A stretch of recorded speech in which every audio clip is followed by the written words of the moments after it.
Welcome to Student Spotlight, where each month we'll be spotlighting a different graduate student from the English department at Oklahoma State. My name is Sean Kulikin, the English grad student coordinator, and I'll be your host. And today, I'm very excited to meet with our guest from the literature program, Komal Nazir. Komal, welcome to the show. Thank you, Sean. Thank you for having me. Absolutely. So Komal, the way this thing works is I ask you 5 questions and you give us 5 answers. Sound good? Good. Excellent. Okay, so first question. Can you tell us a little bit about yourself and what you're working on here at OSU? Yeah, sure. Well, I grew up in Pakistan and I moved to the US for my PhD at OSU, which was 5 years ago. So I've been here for 5 years. This is my 6th year. And before coming here, I did my master's from Government College Lahore. And my thesis was basically about feminist concerns in South Asian literature, which I'm kind of working on right now also, which although I've pivoted away from feminism in a way, I've gone more into the environmental studies, environmental humanities and affect studies. But one thing that has remained the same is South Asian literature, which is what my focus is right now as well. And I'm working on representation of fantasy, myth, folklore, and local legends, the representation of all these in South Asian literature and how they kind of challenge the episteme of the Anthropocene, or how it has been theorized, and how we kind of study Anthropocene from a very scientific core, and how we look at it as how we kind of look at it as a solution to the present environmental challenges that we have in the world. So Anthropocene is basically the current geological epoch, which has been influenced by the human impact and the climate change that we are facing right now. It's all sort of part of it.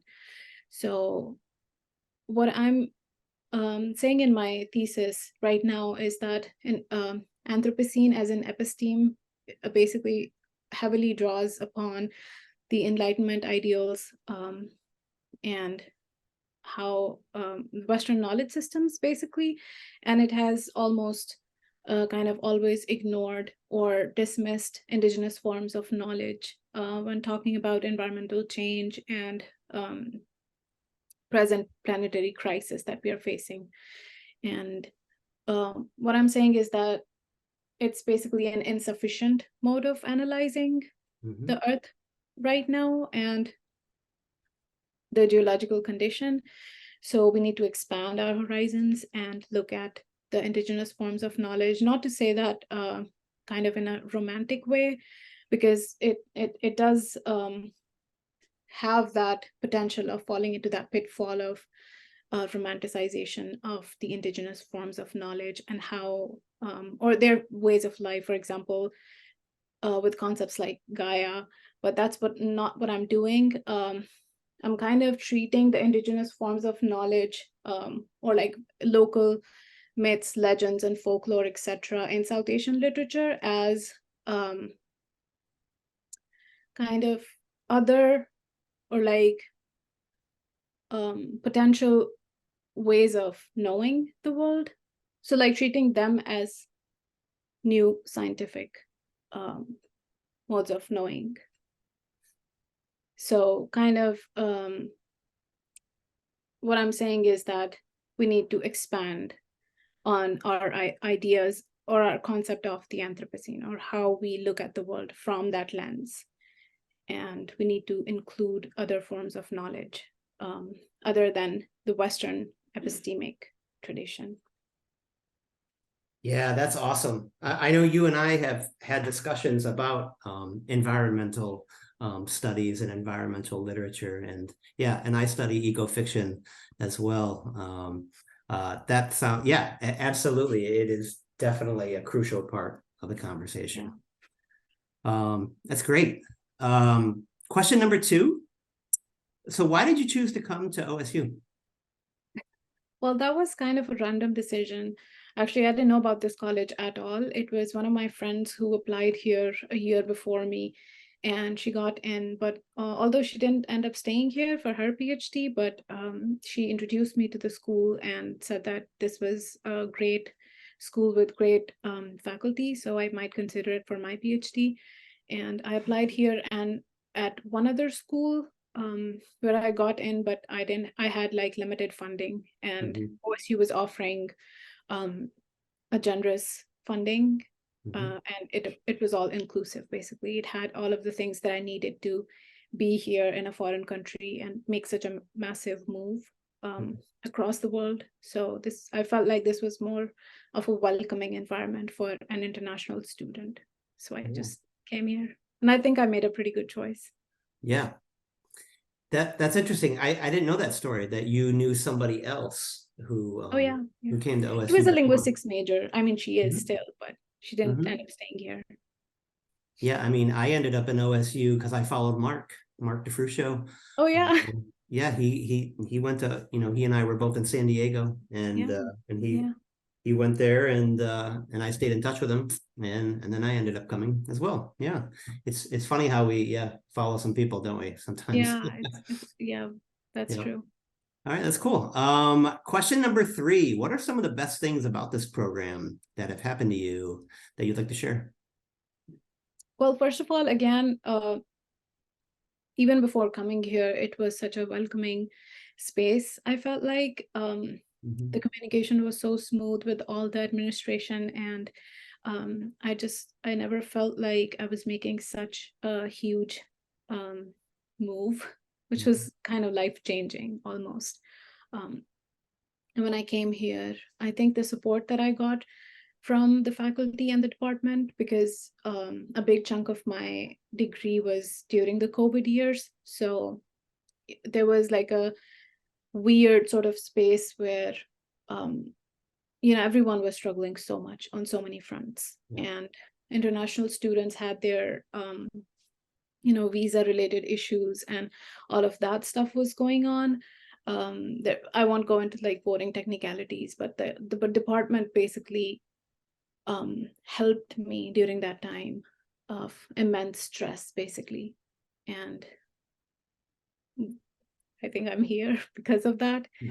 And another good thing, actually the best thing about the department, is the faculty with their varied interests in so many disciplines. And the committee that I have, I'm working with Dr. Catherine Hallemeyer, who is an expert on postcolonial literatures.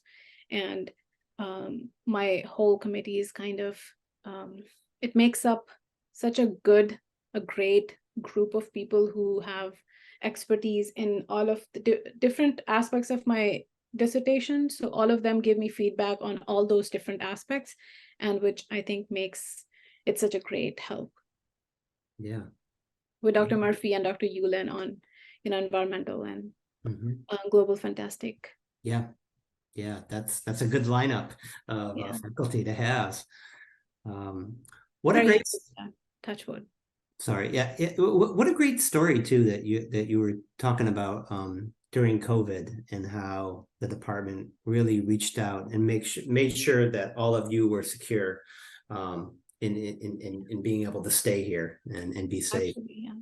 And that's very important, especially if you are enrolled in such a high stress yielding degree like a PhD program, where you're already feeling so vulnerable and so exposed to all of these different aspects of stress that can lead you to a lot of, personal problems also. So you really need a support system, a good, strong support system. And I think the department really held up its ground and, provided that support that we all needed at that time. Yeah, that's great. Thank you for sharing that. Question number 4: do you have any advice for other students and future students? Future students, I guess we have so many different subdisciplines in the program, and also universities' kind of policies on how we can engage with different other departments also while working on our research, etc. So I think interdisciplinarity is one thing that the university really focuses on, especially with the new Humanities Initiative program also, where they are trying to bridge gaps between the humanities and sciences and STEM fields basically, and how to kind of create research trends that are all inclusive or that are dealing with different modes of research. So interdisciplinarity is, again, like a great thing that is being emphasized here. And I also took a few, not a few actually, quite a few film courses during my time here in my coursework. And I could have easily done like a secondary in film, but I ended up going into the theory and criticism as my secondary. Although if you want to, you like, I think that's interdisciplinarity is one thing that I think the department and OSU overall lay heavy emphasis on. And that's my advice. If you really have like varied interests, and sometimes people do tend to think before coming to graduate school that they have to have like very clear research interests to even before starting. That's not the case. You can come here, you can explore different subjects, different research areas, and then you can, maybe pick up two different ones. For example, Lauren Osborne, she is such a great example of that. She is a creative writing major who is now who is majoring in entomology now. Like she has a double major, and she comes from behavioral psychology. I think that's her master's in. So I think It's that's funny. I was thinking of the same person. I was yeah. thinking of Lauren, who is a friend of ours, both of Yeah. us. And Lauren loves insects and arachnids and other little critters. And and she is totally studying them as like a secondary focus. Because she keeps writing stories about weird insects. Mhm. And we are like, maybe just go to entomology. Yeah, yeah. And also, Komal, congrats on being part of that interdisciplinary committee through I know you're working in the College of Arts and Sciences. That's really amazing. That's really cool that I'm sure you're meeting a whole lot of other people too from other departments as well. Oh, absolutely. I think that was a very productive and useful exercise to be engaging with all of those people from different, not just different departments, but also because they were not all graduate students. So it was a mix of graduate students and faculty, faculty members. So in each group, there would be 2 faculty members and 1 graduate student. So the potential for mentorship was immense in that. And I really got to engage with such brilliant minds and people coming from different areas. And it was a great cohort. Absolutely a wonderful experience. That's really awesome. Yeah, thank you. Thanks for sharing that. Okay, I think we have time for one more question, and this is a fun question. Not that the other questions weren't fun, but this is just a fun question. What's one unique hobby or interest or memory you'd like to share? And this could be related to OSU and your focus, or just completely random. What's something you'd like to share? Well, I think I would like to share something related to OSU and the English department. I think last year, the conference that we did, Sean, you were a part of it, of course, you remember that. I think that experience was really memorable for me for so many reasons. Just the planning for it for the previous entire year, and then when we really got to be part of, you know, all of those discussions and panels and on the day of the conference, I think it was such a great and memorable experience for me. And the plenary speaker and everything about the conference, actually. I loved everything. I loved the planning. I loved putting up, ideas, jotting down all those different ideas about what should be the, theme of the conference. And I think that was a very fruitful experience for it could be a fruitful experience for any graduate student. Thank you for sharing that. I'm really glad to hear that. Yeah. I mean, And I got to work with you, so that was fun. yeah. And I got to work with you, and we had a great team last year. And yeah, I know what you mean. Like when the conference came around and we actually finally started seeing all our hard work, finally showing that day. It was really exciting. It was really fun. It was very, very exciting. Absolutely. And Yeah. I think most people just don't sometimes love the tedious aspects of planning, but I am one of those people who is more interested in the planning aspect of things than the product, basically. Yeah. So I think I really enjoyed each and every aspect of it, especially the day that we were literally just sitting down and making the name tags for people. And like, yeah, that memory is like really special for me, where everyone was just sitting on the ground chatting and anticipating the conference tomorrow. I think that was wonderful. Yeah. Very sweet memory. It was. Yeah. Thank you. All right. Komal, thank you so much for doing this. This was a great interview, and thanks for being on our show. And thank you to our viewers for watching again. And yeah, we'll see you next month for another episode of Student Spotlight. Thanks again, Komal. Thank you for having me again. Thank you. Bye.